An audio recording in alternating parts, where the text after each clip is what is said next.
First question, Dr. Cash. What was one thing medical school didn't prepare you for? Oh, one thing, just one. Well, Um, Medical school did not prepare me to run a business. yeah, Yeah. that's So they taught me a lot about being a doctor, but nothing about business. the general answer across the board, and it's so Yes. fascinating to hear that that's still the case anywhere Oh, you most go. definitely. And so I tell young folks that are in college or even if they're in medical school already that they should take business classes and they really should make that a part of their education because they're not going to get it in medical school. Medical school is designed to teach you to be a physician and to think about all of the aspects of medicine, biochemistry, anatomy, physiology, pathophysiology. It's going to teach you everything about medicine, the practice of not even everything, but it's going to teach you a lot about how to be a doctor or how to become a physician. And there's just not that space. There's not enough time to learn everything about medicine. So there's definitely not time for business. Yeah. Do you think that prevents people from making the leap into starting their own practice because they don't know how to handle it? I certainly think that that can be a factor Yeah. in discouraging folks from starting their own practice. And regardless of whether or not you want to start your own practice or your own business, I think having that experience or a business mindset, if it comes to contract negotiations or understanding how money is made in medicine, because, it's it's a field that generates a lot of revenue. So understanding that that can be applied not only to your professional career, but also to your personal life in terms of understanding how to create a budget, how to invest, etc. So I think that that is very important and is sorely lacking in pre-medical school training as well as medical school. Yeah. Oh, thank you for highlighting that. No. Let's see. If plastic surgery was an Olympic sport, what would your event be? Oh, wow. Plastic surgery is an Olympic sport. Well, I am actually a swimmer. So I started swimming when I was in the third grade. I was about 10 years of swimming competitively. So in about third grade, about 7 or 8 years old, I swam competitively on and off all the way through high school. And then I swam in college. I got my lifeguarding certificate, water safety instructor certificate, and I also swam throughout medical school for stress relief. Yeah. And so I think that if I think about swimming, then I think that plastic surgery is an individual medley. So an individual medley is where the swimmer swims all four strokes. And you have to be very efficient and competitive at all four events. One event may be stronger than the others, but you have to have a certain level of understanding on how to compete in all four disciplines and four different strokes. And I think plastic surgery is the same thing. You have to understand how your skills that you learn can be used in different parts of the body. So from the head to the toe, and also how you can use those skills to do aesthetic surgery and reconstructive surgery because there's overlap in both areas. So I think having that versatility and the diversity of skill sets is what I would consider plastic surgery's Olympic sport. So individual medley and swimming. I love that perspective. I didn't even put two and two together, and that's fascinating.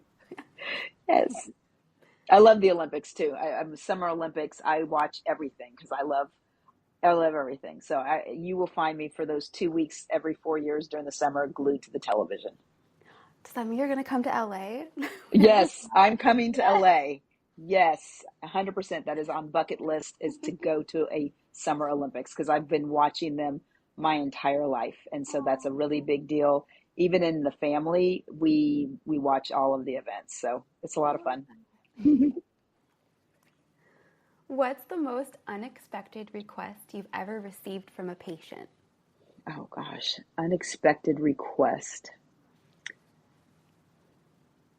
Well, I've had people say when I take out their implants if they could keep them, which is unusual. I certainly have patients that want me to take pictures of all the tissue that I remove if I'm doing liposuction or skin removal surgery. That's a little unusual.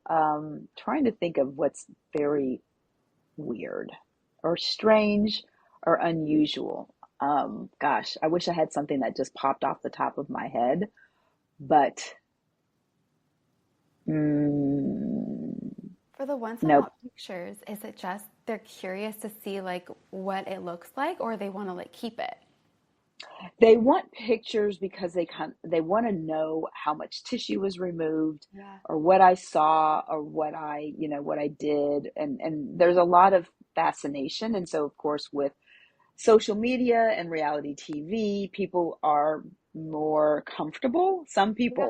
Some patients are more comfortable seeing, kind of the surgical field and what we might consider kind of gory stuff. There are patients that are fascinated and they're very curious and they want to know what I did.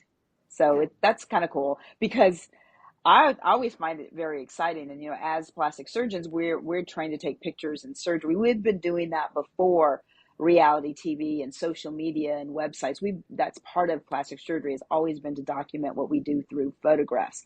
Not everybody wants to see those photographs, but now there's a sudden interest in videos, and so that's kind of cool. And we can share that excitement because I always get excited when I have pictures, and I always ask patients, "Do you want to see this?" Or maybe you don't want to see it, but it's certainly very fascinating. So it's fun to be able to share that. Yeah. That's cool that it's like intriguing more patients to be Hmm. more informed and curious about the industry. So, Definitely. what's your favorite activity outside of work? My favorite activity outside of work is travel. I like to travel to see, new things. It could be a new country, a new culture, a new museum, a new art form, something different, something that takes me outside of my normal comfort zone. Because speaking of curiosity, I think I'm a very curious person. I'm very interested in learning more things. And I remember, it's so funny now. Growing up, my favorite books were like encyclopedias. So just learning and reading about different parts of the world was fascinating. Then when I got to medical school, my favorite book was the medical dictionary and the anatomy atlas. So just learning the verbiage, the language of medicine, and the anatomy of, of medicine, and the names of the structures and how they interact or relate to each other, and what that means in terms of not just dissecting in the anatomy lab, but how that relates to surgery. So that innate curiosity that I have is also what drives me to want to see something new and different. That touched on two of the other questions, actually. One being like if you had a favorite book or podcast, what they would be. So I don't listen to podcasts very often because I have luckily for me, I have a very short commute. And I enjoy reading books. I enjoy escaping and learning about different stories. So one of my favorite books is by Isabella Wilkerson, and it is called The Warmth of Other Suns. And it is a book that I think took her, I don't know, many, many years, maybe 5 to 10 years to write. And she explored the story of three African American individuals that left the Deep South and migrated away from the constraints of Jim Crow South during the 40s, 50s, and 60s and following their journey. And it was really fascinating because it allowed me to understand the migration of African Americans within this country Mm-hmm. and helped me understand a little bit about my own background a little bit more and understand how people ended up where and how that shaped the country and the industry in this country and how it affects and shapes generations. So it was very fascinating, very well done, and very moving. Oh, I love that. I'm going to add it to the list. I'm always on the hunt for a good book. So, Oh yeah, especially when you hear that it takes that long for someone to write it, it's like so much love and yes, care was put into it. correct, correct. Let's see. Who do you look up to in the industry and who inspired you to start? Okay, so who inspired me to start? I think that watching my mentors when I was an intern in general surgery, and I was at St. Joseph Hospital, which is a community hospital that has a strong legacy of education, especially in plastic surgery and general surgery, but plastic surgery specifically. And I remember being on my in my intern year, my second rotation was plastic surgery, and it happened to be, like June, July, August, probably September of that first year. You start in July, and then September, I'm walking into a discipline that I had limited exposure to when I was in medical school.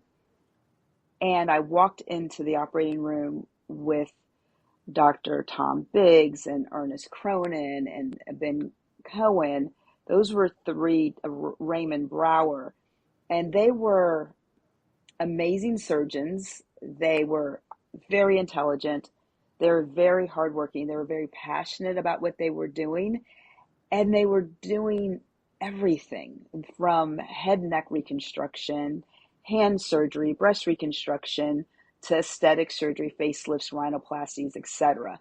And just that variety of skills and the variety of cases, that was just really fascinating. So watching those gentlemen, work their magic in the operating room, I looked up to all of them.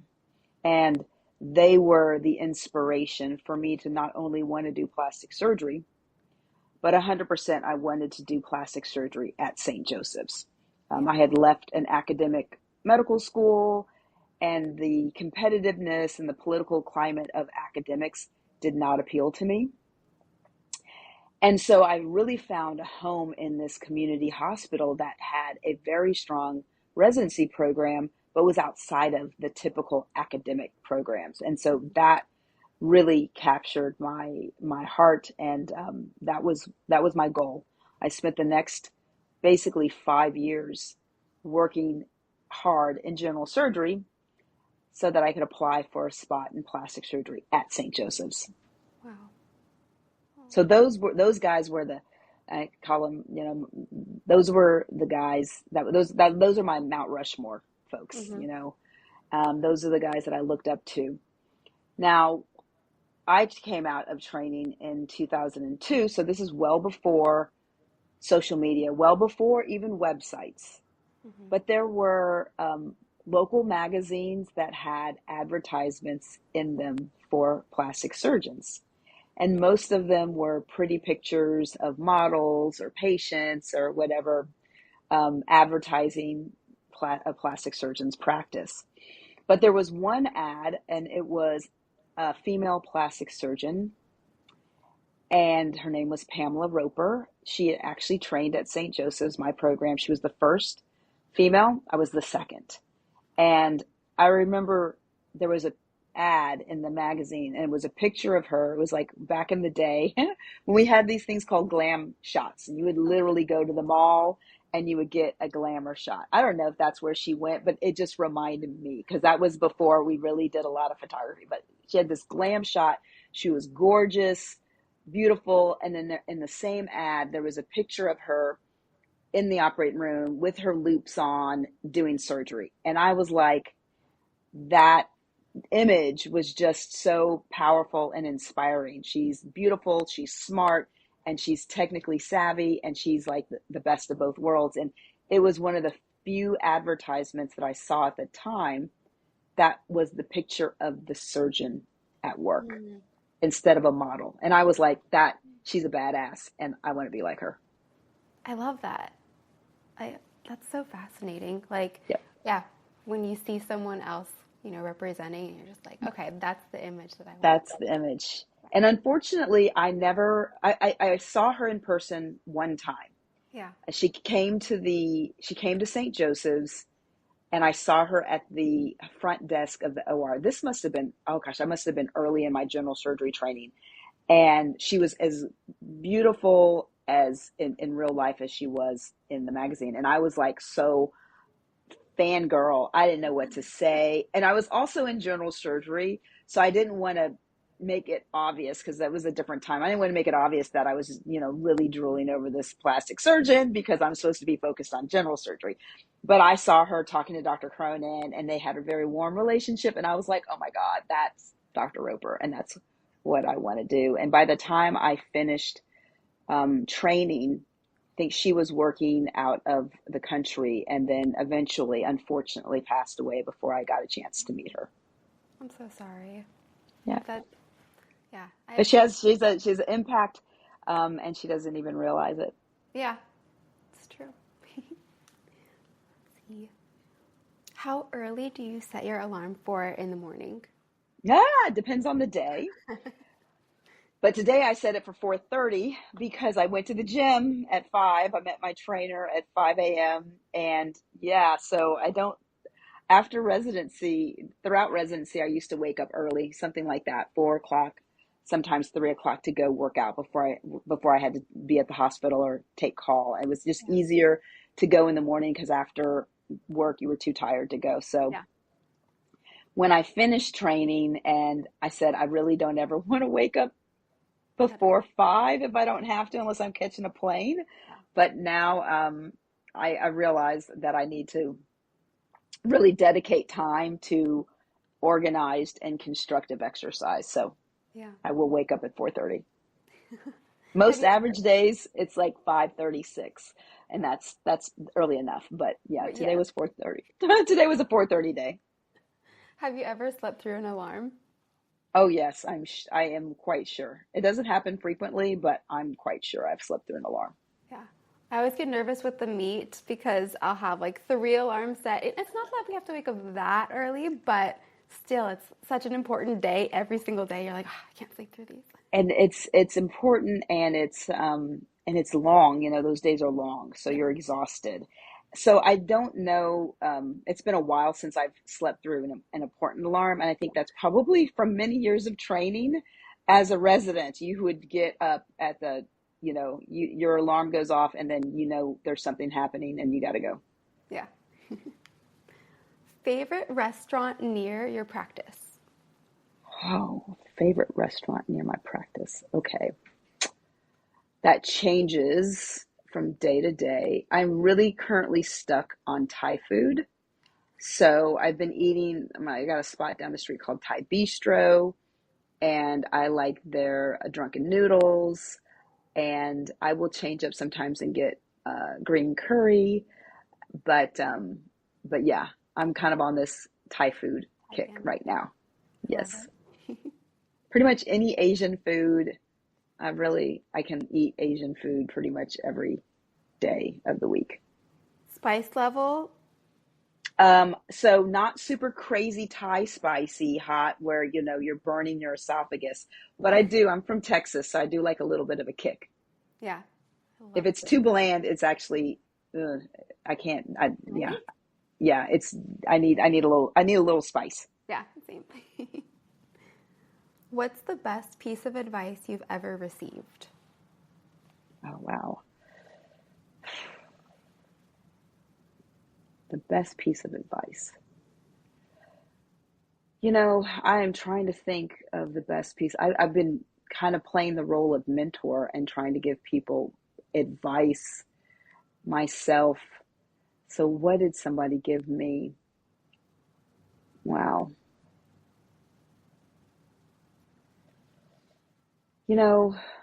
That's a hard one. I know. We can always pass. Yeah, I'll think about that. We can come back to that one. If you weren't a plastic surgeon, what would you be? I would be either a writer or a photojournalist. Ooh, photography? Yes. Do you have a favorite camera? Not anymore. But the Right. iPhone 16. So when I was younger, I had a good family friend, and he was an amateur photographer, and we would shoot photos. I think he had a Nikon. I cannot remember. It's been so long. And I got the opportunity to go to the dark room and develop film. This is a while ago. And that was really cool. I really enjoyed that. And then I moved. And then when I was in high school, I was on the journalism, the newspaper crew, whatever, and wrote journal articles during that time. I really enjoyed writing. And when I went to college, I wasn't sure if I wanted to go the science route or the journalism route. And so I ended up, obviously, we see which way I went. But I always enjoyed writing, reading, and photography. So, of course, now everybody shoots on an iPhone. So it's so easy. But that's my photographic eye, and my techniques have certainly diminished over time. Plastic surgery, residency, medical school, a practice, a family kind of, leaves little time for some of that technical aspect of it. But that was something that I always enjoyed. And now I can certainly appreciate photography. So I do enjoy that. I feel like you also have a very natural instinct on being able to communicate to patients, even just through your social media. Like, you stand out, like you have like a way, and maybe that journalism kind of pulls into Yeah. that aspect of your career. But It's so funny. So one of my hidden talents, and I love this because I think it does kind of speak to my communication style, is I won an award. I love this because I forgot about this, but I won an award, like a regional award in headline writing. So believe it or not, like just like people go to state for sports, mm-hmm. we had competitions in music and writing and everything. And I competed as part of the newspaper staff, as part of the journalism track, and I won awards in headline writing because I think my communication, I try to be concise Mm-hmm. and impactful, and that's so I laugh about that because I don't know why that came to me like just recently, like in the last couple of years. I was like, oh my God, I do remember I won that award because I've had somebody say you're very concise in your communication. I try not to be too rambly. I can be, but I try not to be, and I try to kind of say what I need to say and then keep it moving. I love it. It's so needed. It's Yes. very refreshing. So. Thank you. You're welcome. Let's see. What's one piece of technology or a gadget you wish existed for surgeons? Ooh. Well, I would like a robot that could close and sew all of my incisions so I don't have to do that. That's smart. That would be cool. Because part of surgery is really, for plastic surgery, you're judged by your end result, Yeah. right? And it's not just always about how the shape or the form comes out, but it's actually also the scars and the incisions. So you may have a beautiful shaped breast or a sculpted abdomen or a nice result from a facelift. But if you have bad scarring, then that diminishes from the overall result. Yeah. And part of plastic surgery is we haven't figured out how to do completely scarless surgery, but to make the scars either hidden or valuable or get the best result possible. And to get the best result possible, it often takes time for you to close the incisions properly. So if I could do the surgery and then put a couple staples in and then completely walk out of the room, that would be awesome. To have a robot could do it faster than myself or my assistant, but Yeah. that would be amazing. No, that's really important. I feel like people don't understand what goes into, the scar end of plastic surgery. So Yep. Gotta have that robot come out soon. Exactly. And then touching on what you mentioned earlier, favorite place to travel to. Do you have a spot? I know you love to travel. So one of my favorite places to travel is to Jamaica. And my husband is from Jamaica, and I he doesn't have too much of an accent until he's around his parents and his Yeah. family. So when I first met him, I didn't realize he was Jamaican, and I remember he came to pick me up for our first date, and I was listening to reggae Christmas music, and so I think he was like, oh, this chick likes reggae, and I was like, oh, and I didn't think anything of it, right? Until later, somehow I figured out when we were dating, I figured out he's Jamaican, and then we went to Jamaica when we were dating, and I kind of, because I'm a nerd, I researched Jamaica. I pulled up the map. I learned about the geography in the cities because we were going to go to Kingston, where his father's family is from, and then we were going to go up into the mountains where his mother's family was from, and then we are going to tour the whole island. And I got picked up in Kingston by on his father's side, and we went up into the mountain. We drove through the city. We drove through up into the hills of Jamaica and the mountains of Jamaica. Then we drove down to the beach, and I met his mother's family. And we stayed on the beach for a number of days, and then saw a different part of Jamaica. And I think because he has a really big family. His mother was one of 10, Wow. and his father was one of 10. But he's really close. His mother's family, for the most part, all of her siblings were out of Jamaica, moved away from Jamaica, except for one. So they had a big family reunion, and I met cousins from Canada, cousins from England, cousins from New York and Texas and Florida, and we all met. And it was just really beautiful to see the culture and to see it from an insider standpoint. And then I got to go to a wedding on his father's side. And it was funny because it was a Catholic mass, and I'm Catholic. And the priest had such a strong accent that I couldn't follow him completely. And then I was like, and I've been, until we got to a certain point in the math, it was like mass, and I was like, oh, okay, I know where I am now, but I really don't understand. It's like you're speaking Latin, but you're Yeah. not. You're speaking English with a very strong Jamaican accent.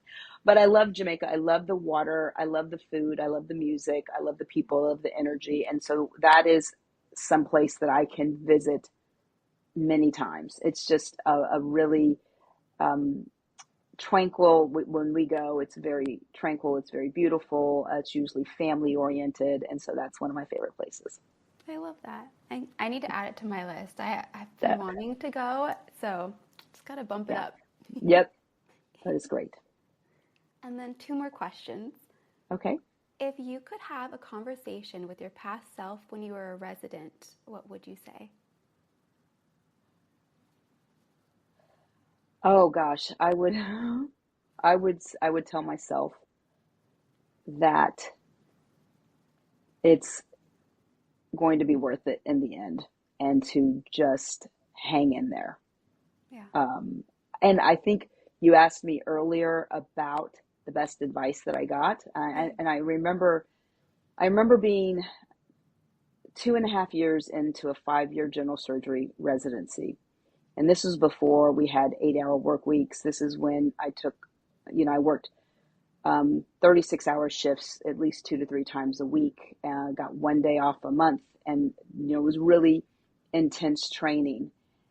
And I remember being 2.5 years in, and mind you, I decided I wanted to be a plastic surgeon the third month of my residency. So I'm doing all this, but I still have at least a year and a half to 2.5 years to go, because I had decided that I wanted to finish my general surgery training. So it was like, that's 2.5 years.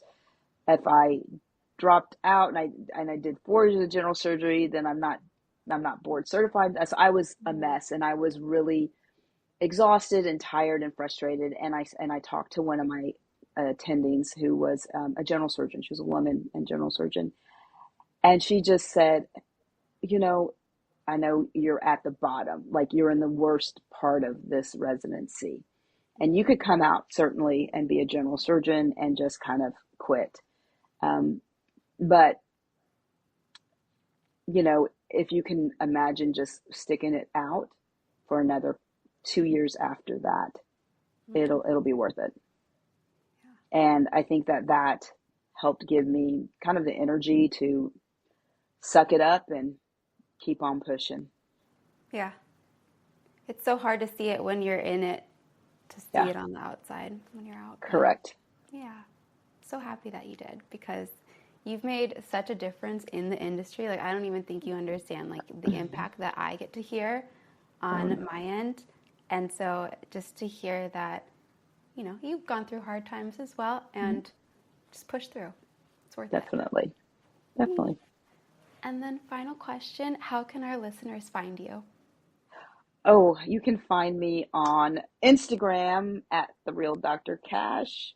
You can find me on Facebook, all of those social media channels, TikTok and things of that nature, and trying to get, you know, more engaged in my social media on a personal level. But that's where I am. Of course, you can always find me at my website and see my work and YouTube channel and things of that nature. So happy to connect with our listeners, students, future plastic surgeons, and patients alike. I'll be sure to include everything in the description below too. Thank you. Thank you so much, Dr. Cash. You've been a joy. Oh, thank you. Thank All you right. so much. Thank And have a great day, okay? you too. I'll talk to you Okay, soon. thanks. Alrighty. Okay, bye-bye.